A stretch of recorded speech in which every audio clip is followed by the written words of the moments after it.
Internet, I'm finally doing a video that I've been meaning to do for ages. A video on stimming. I only recently found out what stimming was. I knew that it was something that I did a lot, I just didn't realise there was a name for it till recently. So basically what stimming is just repetitive body movements. So in my case, something that I do a lot of is I move, like I rub these two fingers together, or like I flick them. So I do this to calm myself down when I'm anxious, and I often do it when I don't realise I'm doing it.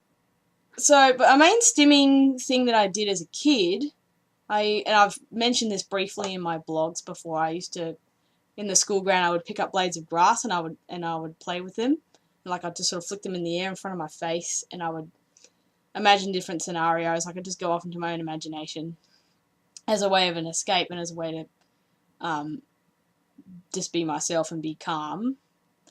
And it was my way of escape, basically. It was my form of entertainment. But one thing that I used to do a lot of as a kid, and I did also mention this briefly in one of my blogs, is something that, well, my parents call it flip-flop flapping, and it's something that has stuck with me. So what I do is I get a piece of paper, and I'd cut it up into like a weird, this kind of a shape. So like this.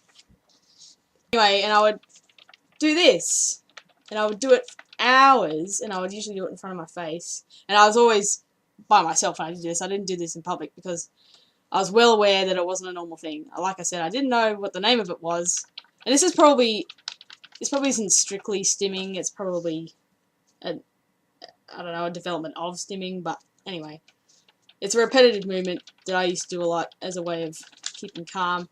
There's other people who rock, maybe, like you hear of children who rock back and forth, or which I did as a baby, but only when I was a baby. Once I grew up, got a little older, I stopped doing it. But yeah, this stuck with me. Again, it was a development on top of the blade of grass thing. I was going to my own imagination, think about all sorts of scenarios, and I was always alone in my room. I never did this in front of everybody because I knew that it was weird, and I lacked in friends as it was at the time, so I wasn't going to do it in public.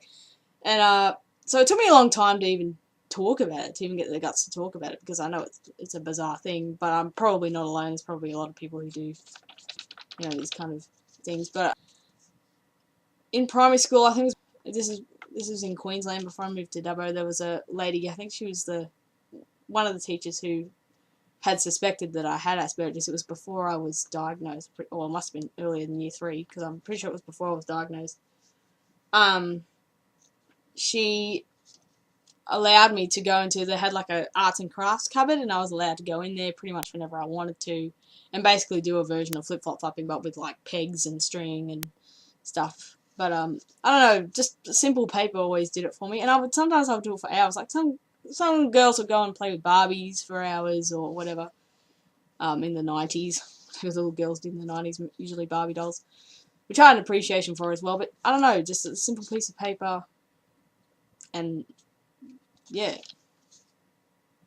But yeah, that's what I did as stimming. It's one variation of it. But yeah, what I do now in my adulthood is what I showed before this thing, and I do it without realising I'm doing it. I'll just start. Normally I'll have sort of on my hip, like I'll have my hands near my hip or whatever, and I'll start. Like I won't do it in front of my face, but like sort of tucked away. It's like breathing. I just do it. Or I'll grab a pen or a pencil and I'll just do this. It's because as I got older into my teen years, I knew I had to move on from this flip-flop flapping thing because it was a very childish thing to do, and it was embarrassing. So I had to move on from that, and so as my way of coping through high school when I was stressed, it was usually moving the pens around, which got dangerous when it was a pen because sometimes ink would go flying everywhere if I was too rough with it. Yeah, so I'd usually find a pencil or something. But yeah, and I still do this now because, it's a little bit more subtle than going off into my room, cutting off strange shapes of paper and moving them in front of my face.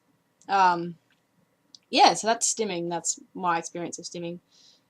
Feel free to comment on what your experiences of stimming are, if you still have a noticeable stimming activity.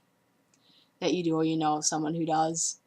But from my experience, that's what it is. It's an anxiety calming down thing. It might not be the same for everybody, but I'm pretty sure that's the general consensus with people on the spectrum. But yeah, comment, tell me about your experiences with stimming. Do you have embarrassing stimming stories like me? And you're like, oh, I know this is weird, so I won't do it in public. I'm on Twitter now. My handle is Art and Aspergers. Come follow me. I'm on Facebook. Come check out my blogs. I'll do another blog at some time. Feel free to suggest ideas. Yeah, I just thought this made more sense to do as a video, and I've been meaning to do it for ages. So, thanks guys for watching. Catch you later. Bye.